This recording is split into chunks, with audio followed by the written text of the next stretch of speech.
আবৃত্তি করছি সুনীল গঙ্গোপাধ্যায়ের লেখা কবিতা না পাঠানো চিঠি। মা, তুমি কেমন আছো? আমার পোষা বেড়াল খুঞ্জু সে কেমন আছে? সে রাত্রিরে কার পাশে শয়?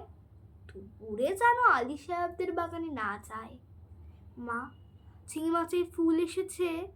মা, তোমাদের ঘরের চালায় নতুন ঘর দিয়েছো, এবারে বৃষ্টি হয়েছে খুব। তরফদার বাবুদের পুকুরটা কি ভেসে গেছে? কালু ভুলুরা মাছ পেয়েছে কিছু? মনে আছে একবার মেঘের ডাক শুনে কই মাছ উঠে এসেছিল ডাঙায়, আমি আম গাছ তলায় 2টো কই মাছ ধরেছিলাম। তোমার মনে আছে মা? মনে আছে?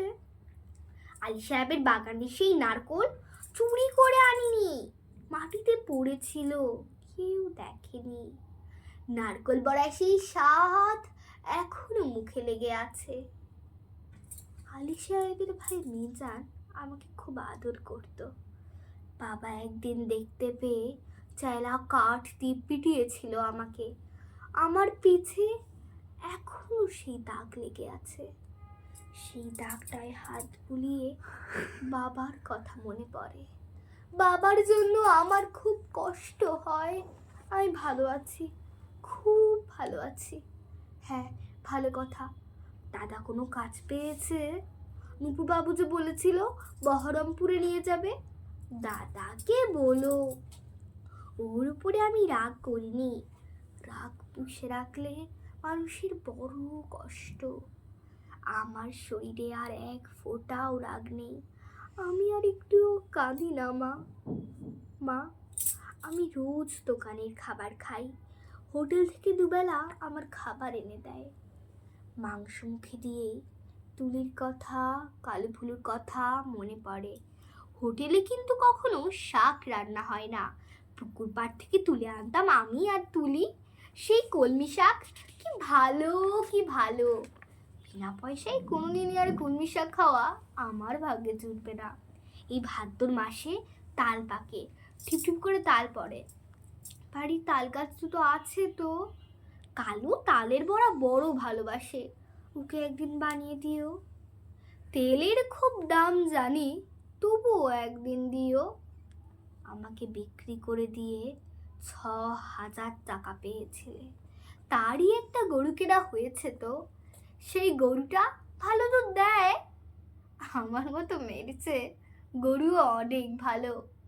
গরুর দুধ বিক্রি করে সংসারে সুসার হয়, গরুর বাছুর হয়, তা তো কত আনন্দ। বাড়িতে কন্যা সন্তান থাকলে কত জ্বালা। দুবেলা ভাত দাও রে, শাড়ি দাও রে, বিয়ের জোগাড় করো রে, হাব্বুল মিজাজ রদের থাবা থেকে মেয়েকে বাঁচাও রে। আমি কি বুঝি না? সব বুঝি, সব বুঝি। আমাকে কেন বিক্রি করে দিয়েছিলে তাও তো বুঝি। সেই জন্যই তো আমার কোনো ক্ষোভ নেই। মা, আমি কটা টাকা জমিয়েছি, সোনার দুল গড়িয়েছি। একদিন কি হলো জানো? দিনের বেলায় খুটখুটে অন্ধকার, আকাশে অনেক মেঘ জমেছিল। মনটা মনটা হঠাৎ কেমন করে উঠলো। দুপুরবেলা পেরিয়ে চুপি চুপি ট্রেনে চেপে বসলাম। স্টেশনে নেমে দেখি একটা মাত্র সাইকেল, রিক্সা। খুব ইচ্ছে হলো বাড়িটা একবার দেখে আসি। রথতলার মনে নামতেই কার যেন চেঁচিয়ে উঠলো, কে যায়, কে যায়! দেখি হাবুল জুহাদের সাথে তাস খেলছে দাদা। আমাকে দেখে বলল, হারামজাদি, কেন ফিরে এসেছিস? আমি ভয় পেয়ে বললাম, ফিরে আসিনি গো, থাকতেও আসিনি, একবার শুধু দেখতে এসেছি। হাবুল বলল, এটা একটা বেবুসে মাগি, কি করে জানলো বলো তো? আমার গায়ে কি লেখা আছে? আর একটা ছেলে চিল্লা বলল, ছি ছি ছি, গায়ের বদনাম।